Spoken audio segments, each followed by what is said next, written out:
Hello aspirants, looking at current affairs for 23rd Feb.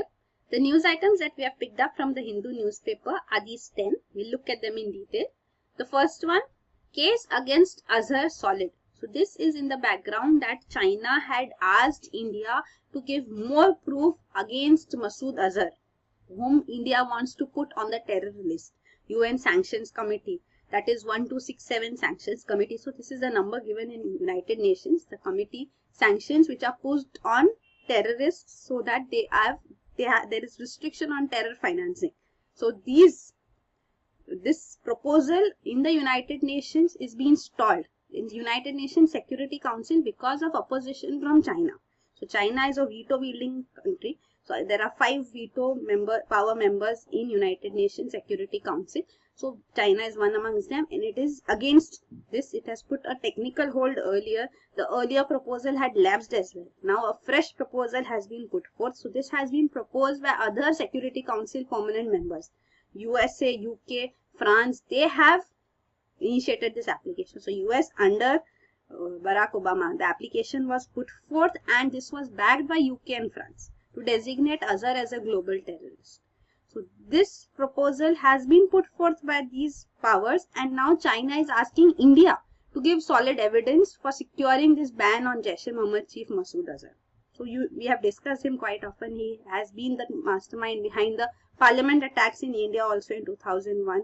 He was the one who was traded in return for the hostages.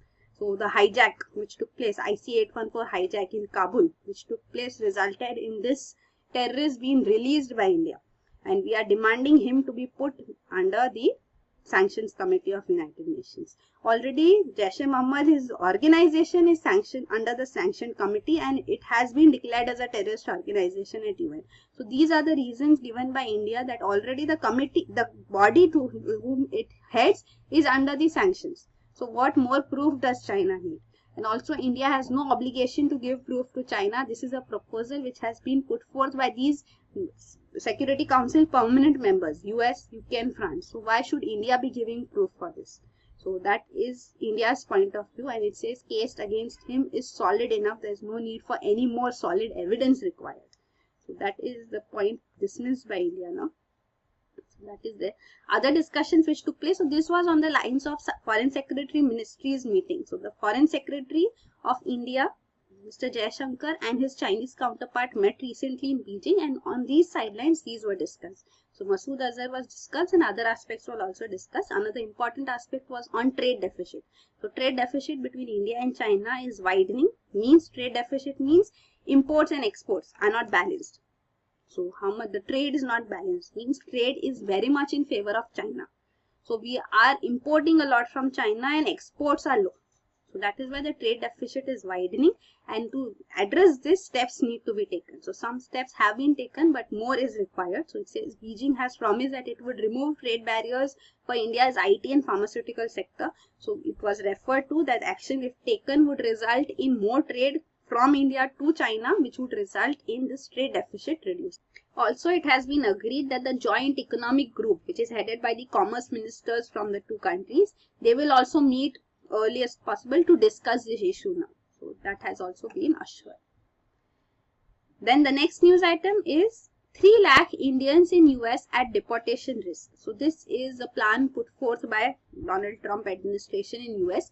It says that all undocumented immigrants, which are around 11 million in USA. So these immigrants are people who have been in US and they have been illegally been there in US. They don't have any valid visa as such or documents to be there in USA. So such undocumented immigrants will be deported. So this authority has been given to Department of Homeland Security. So these new guidelines have been issued. So they are all from various countries. 3 lakh of them are estimated to be Indians. There is no clear estimate because they are undocumented. That's what it is. So it's a difficult step. Otherwise, it would have had been taken so far. So you can't keep a track on everyone who entered and whether they have gone back or not. So there are these undocumented immigrants. So it says that those who have not been admitted or paroled into the USA. So all those people, aliens means person who is not a citizen of that country, means you are not a national of that country, so you are alien. Means in USA, if you're not a US citizen, US national, then you are an alien.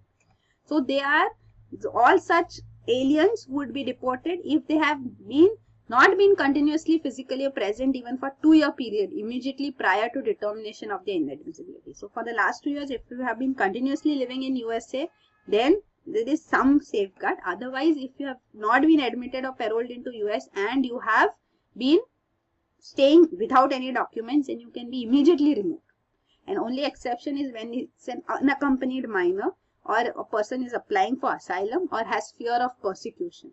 So in such cases, there can be exemptions. Otherwise, they would all be deported. So these are the new guidelines coming in. So once it is put into effect, what will be the consequences? We'll see. The next news item is there's poison in the air. So this is a report coming in from India. The Central Pollution Control Board has mandated pollution limits, and these annual pollution limits are being breached, are being broken by various Indian cities. It says that 1/3 of Indian cities are breaching these limits.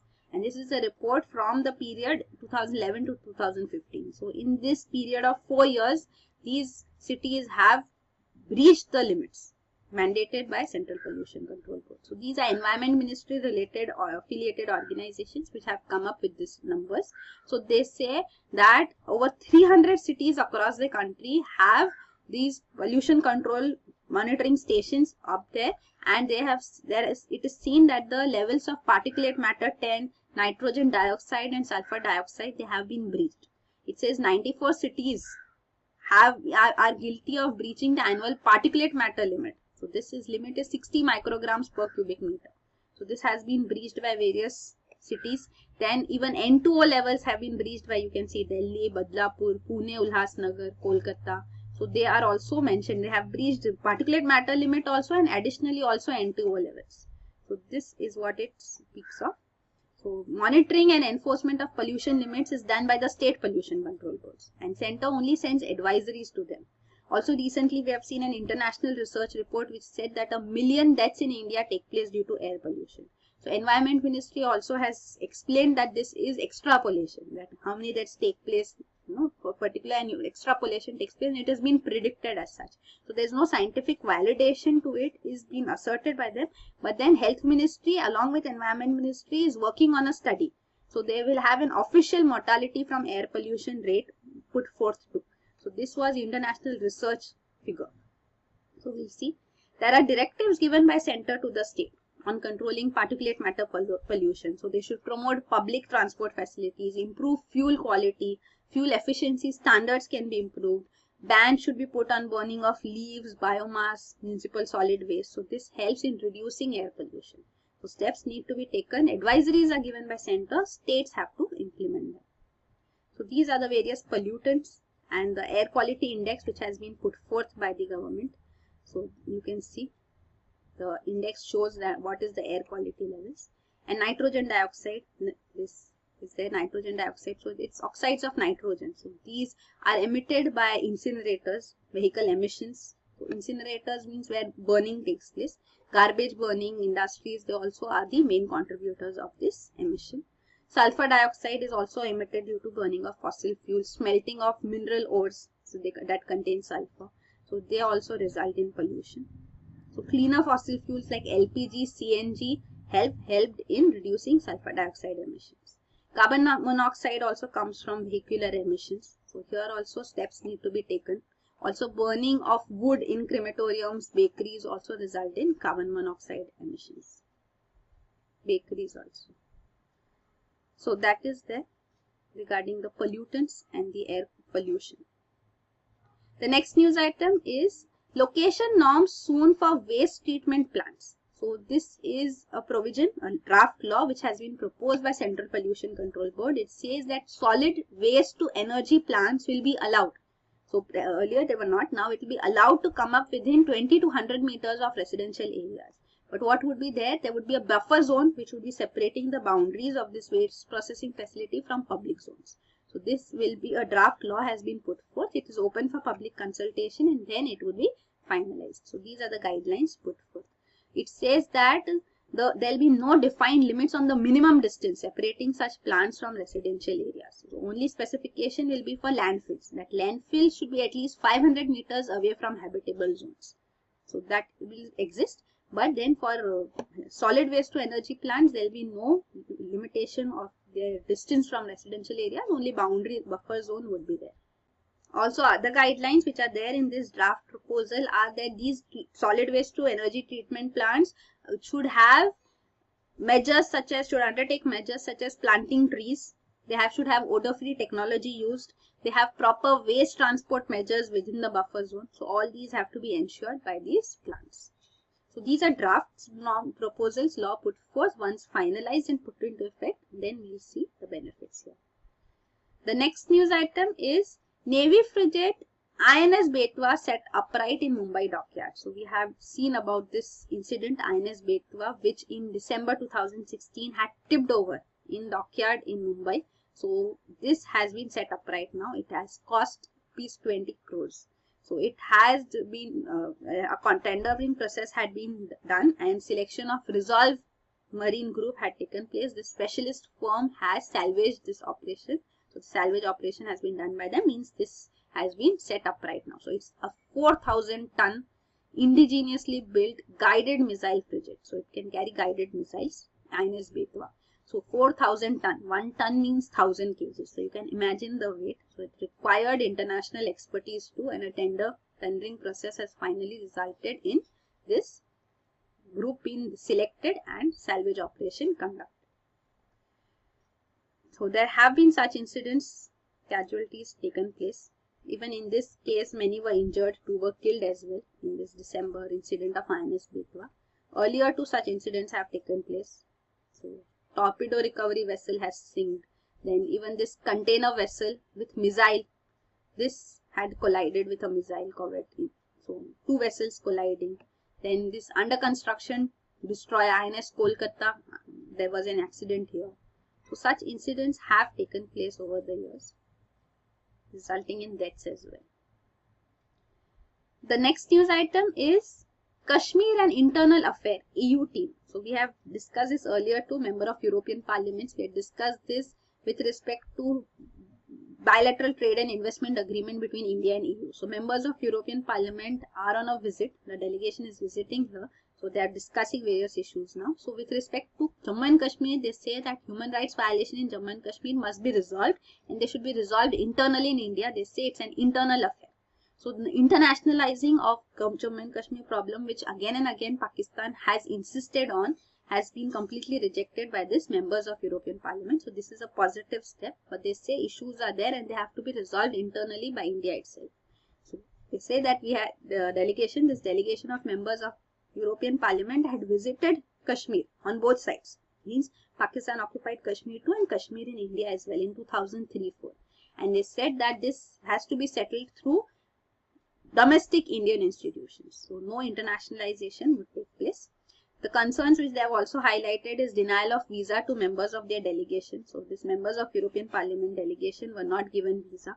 So they should be allowed. So this is a concern highlighted by them. And also another concern is with respect to action taken by the Home Ministry against NGOs, FCRA, and the Foreign Contribution Regulation Act. So they say that restrictions should be put only on terror organizations. Why NGOs should be restricted on? They are working on various social issues, human rights issues, women's rights, children's rights.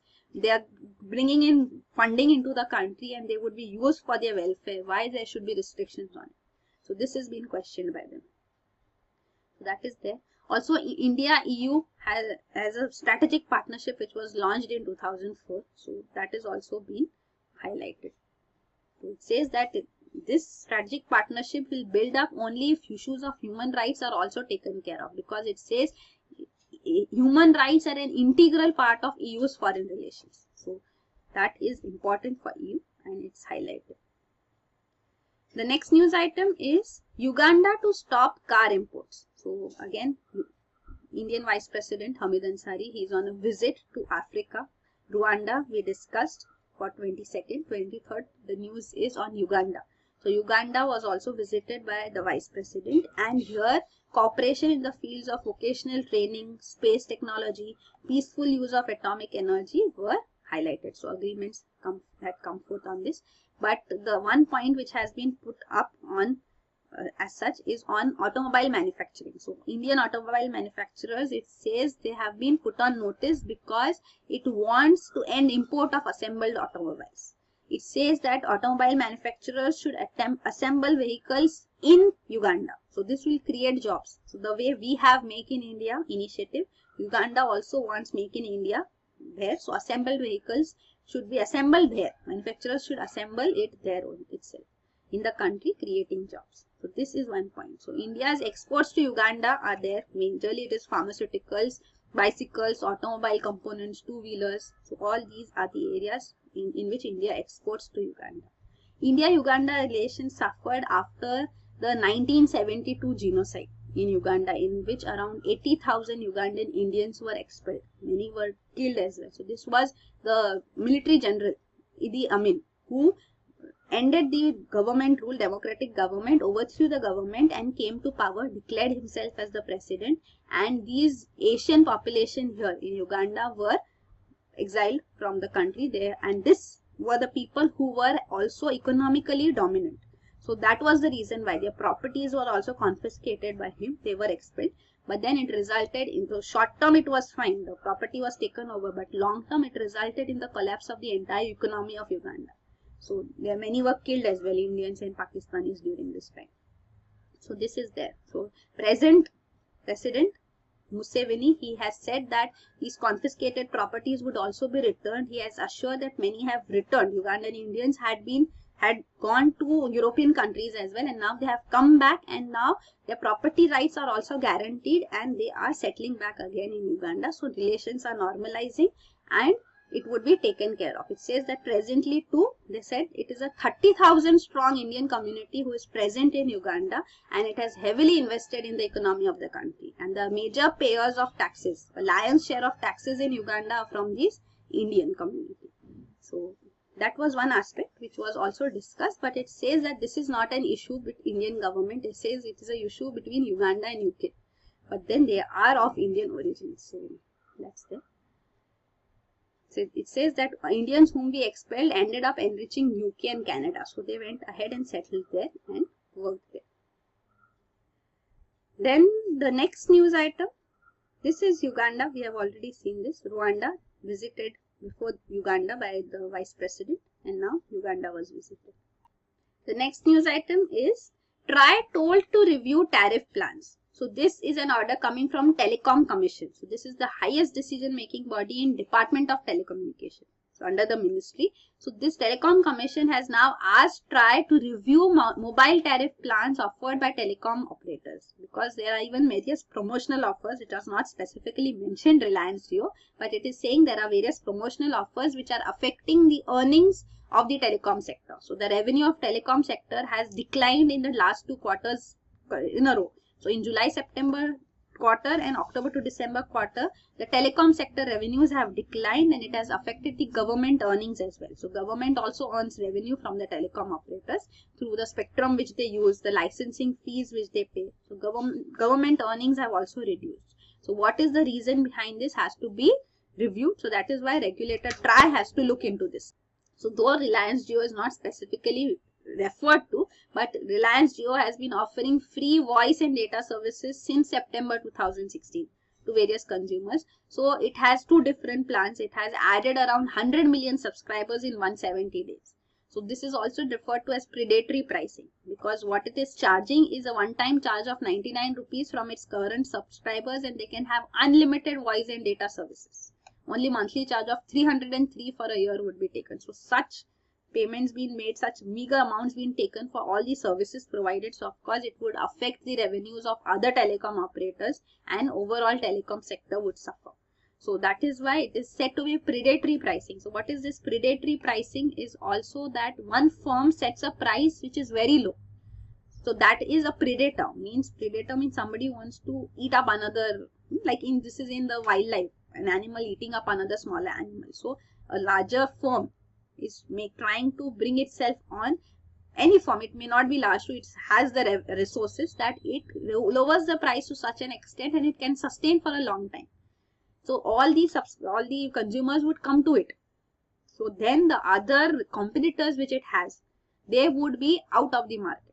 So they would lose out on the business and go out of business, and then it will increase the price later and restore its profit. So it suffered presently in the earlier phase. It will be restored by increasing the prices later because they have already captured the market. So it's a market capturing technique.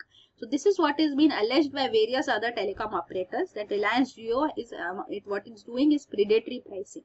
But then TRAI so far has been dismissive of this. Now the Telecom Commission has asked TRAI to look into the matter, that whether any such steps, any such point is there which can be called predatory pricing. Review the mobile tariff plans which are there of various telecom operators, including all the promotional offers. So we'll see now what TRAI steps are taken by TRAI on this.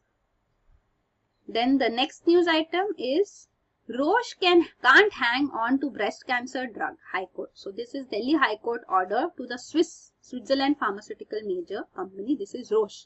So it has already had patent on breast cancer drug, and a secondary patent was also given, and now it wants other generalist, other companies, pharmaceutical companies which are manufacturing this drug, breast cancer drug. It's called trastuzumab. So this trastuzumab is the drug which is there. The company gave the name to the medicine as Herceptin. So it contains trastuzumab. So this trastuzumab is now being used by other firms, pharmaceutical firms like Biocon, Mylan and Reliance Life Sciences. They are marketing this because now there is no patent on it. So because they are marketing and selling this generic drug, the biosimilar. So it's biosimilar means its effect is the same. So what is a biosimilar? You can see it's similar but not identical.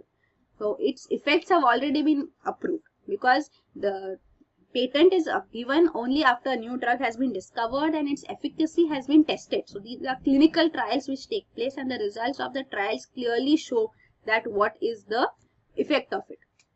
Side effects, if any, everything is detailed out. So it's a huge amount of expenditure which is done on these clinical trials. So in this patenting research, major spending on research is actually on these clinical trials and the data generated. So this is put up to the patent office. It's out, so it's out in the open.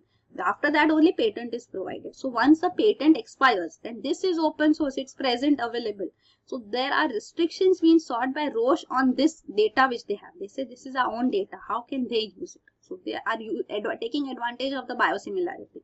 So that is the point which Roche says. They say that Roche says that these companies should not put forth their drug as just the name trastuzumab. They should call it as Biocon's trastuzumab or Mylan's trastuzumab. So they should name it like that because that is ours. So they are still claiming, and Delhi High Court said that they got the patent, your patent has expired, you can't keep on hanging to the patent. So that's what the statement was. So that's one thing they say. Also they say that these data package inserts which are there, you must have seen the medicine, when you take it there is this sheet of content which is there along with it. So those are called package inserts. So they contain data of all the test studies which are being carried out. So here again Roche is saying that these are test studies data which is put in by these companies. They are not their own. Reliance Life Science is not doing that, but the other two, Biocon, Mylan, are doing that, and it says that this data is not their own. These are our data. Then why are they putting these package inserts? So again here also they are trying to claim their own. So Biocon, Mylan have responded saying that these package inserts contain data of the tests and studies which were carried out by Roche also, but then we have done our own test and that information is also included. And it says that these package inserts have been approved by Drug Controller General of India. So again Delhi High Court has asked to verify whether this is the fact or not. So this is the news being there. So this is again on patenting. After the patent expires, you can see how multinationals still want to stick on to the patenting rights. So then that is what is called evergreening of patents also. This is one milder version. Otherwise they try to make some minute changes to the drug and they call it a new drug and they say now we want a patent again. So that is also called evergreening of patents. And of course the medicines, once patented, you have the monopoly, only you can sell it. So then you decide the price, whatever is the price decided, people have to buy it. And these are pharmaceutical companies, means these are required. Many of them are even life-saving drugs. So they have to be purchased by the people who are in. So these are the various drugs and the various cancer therapy drugs you can see, and the per month charge per patient which they have to pay. And if it's a generic version, because manufacturing it is not costly, but the research which has gone behind it, it makes them costly. So this you can see the generic price and the innovator's price. Trastuzumab is there for breast cancer, and others have also been written. Blood cancer, it is imatinib. So this is there. So that is why there is something called compulsory licensing too. So compulsory licensing provision is there under Indian Patent Act too. So this allows the government to authorize an entity other than the patent holder to produce the patented drug without the patent holder's consent. So if there is any urgent requirement, so grounds in which this is possible is there is a reasonable requirement that people are not satisfied with the prices or with anything regarding the patented product, or if it is not available to the public at affordable prices, if what has patented invention hasn't worked in India, its efficacy is there but not in India. So in such cases, compulsory licenses can also be provided by the government to any generic drug manufacturer. So first such case was of Natco. So this is Natco Pharma of India, which was given the compulsory license of the drug Nexavar. So Nexavar is a drug by Bayer, who has a patent for it. So this Bayer is a German company. So this had resulted in a huge furor. But then this was the first case, compulsory license being given. Another famous case is of Novartis. So Novartis has a patent for Glivec. So this Glivec is a drug for blood cancer, and it had not been given the patent by the Indian Patent Office because of lack of novelty. So already it had a patent, but it would change a little, trying to have evergreening of patents. That's what we discussed. So then the case was filed by Novartis in the High Court. High Court also said that Novartis does not have this right, and then the case went to even the Intellectual Property Appellate Board, and then finally even in the Supreme Court the challenge was rejected. The Supreme Court said that Novartis cannot claim this because under section 3D of Patent Act, it's clearly there that if there is no novelty, then patent cannot be granted. So this is the Patent Act, section 3D. So section 3D says if there is no novelty in the drug, its efficacy is the same, means its effect would be the same, then it cannot be called a new drug and a new patent cannot be given. Patents are once given are there for 20 years. So after that again you want to enhance it further is not right. So this is TRIPS, Trade Related Intellectual Property Rights. So this TRIPS is under WTO. So WTO says that you should provide process and product patents both. You should give a patent for a term of 20 years. So all WTO members countries have to adhere to this TRIPS provisions. It has been signed by all countries. Then compulsory licensing provisions are also limited under TRIPS. So these provisions are there. So Indian Patent Act of 1970 has also been amended quite often and has become TRIPS compliant. So now we provide patent for 20 years. And norms of TRIPS are adhered to. But countries, Western countries, keep on accusing India of not being TRIPS compliant, and India keeps on insisting that it is TRIPS compliant. So this was the original act. So there have been many amendments, the latest one of 2005 too. So here also product patenting was introduced to make Indian Patent Act as TRIPS compliant, because earlier it was only process patent. So what is the difference between process and product patent is process patent means a novel, new process can be patented. And product patent is if the product is new, process may be the same or anything, but the product is new, its application, something is new, then it has to be patented. So that is the product process patent. So we have to give now both product patent and process patent also. So means process means a new process being used, innovative process being used, only then it is patented. But the product is also patented now. Then other things which are there apart from patents, there are industrial designs, copyrights. So these provisions are also there. Patents, as we discussed, their 20-year protection is there. It can have no extension after these 20 years. But industrial designs, they can be extended, 10-year protection extended once for 5 years. And copyrights, they can be extended. The worldwide protection is there for the lifetime of the creator plus 60 years after that. So copyright is by a person. So this is for any literary object, artwork, poetry, music. So here what is protected? Patent is for something technical enhancement which is done. Industrial design is basically any ornamental aesthetic appearance of any article of use which is designed as such. So that is industrial design. So here annual fee for the duration of 20 years is paid. Here also applying for renewal fee is required to be paid. Here no fees is paid in copyright. Registration is not mandatory in this.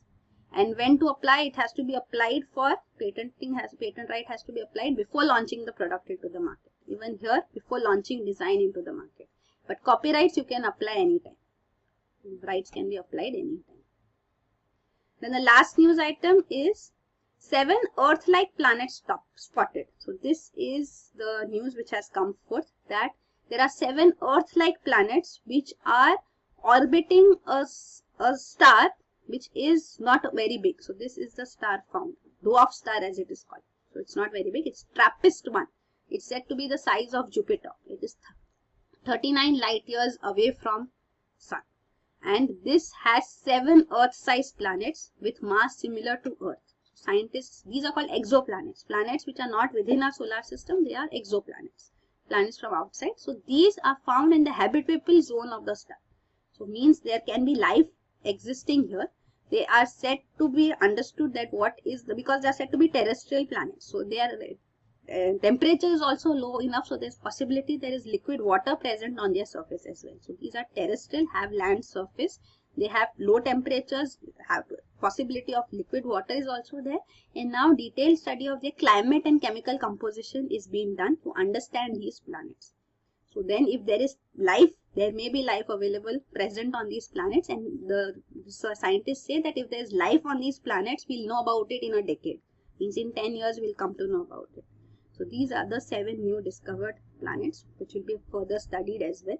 So they are orbiting around this dwarf star. Their orbital time is very less. So that means orbiting means one orbit. Orbital period means one revolution round that star. So one revolution of Earth around the Sun takes 365 days. That's 1 year. So for 1 year here it is only 4 days.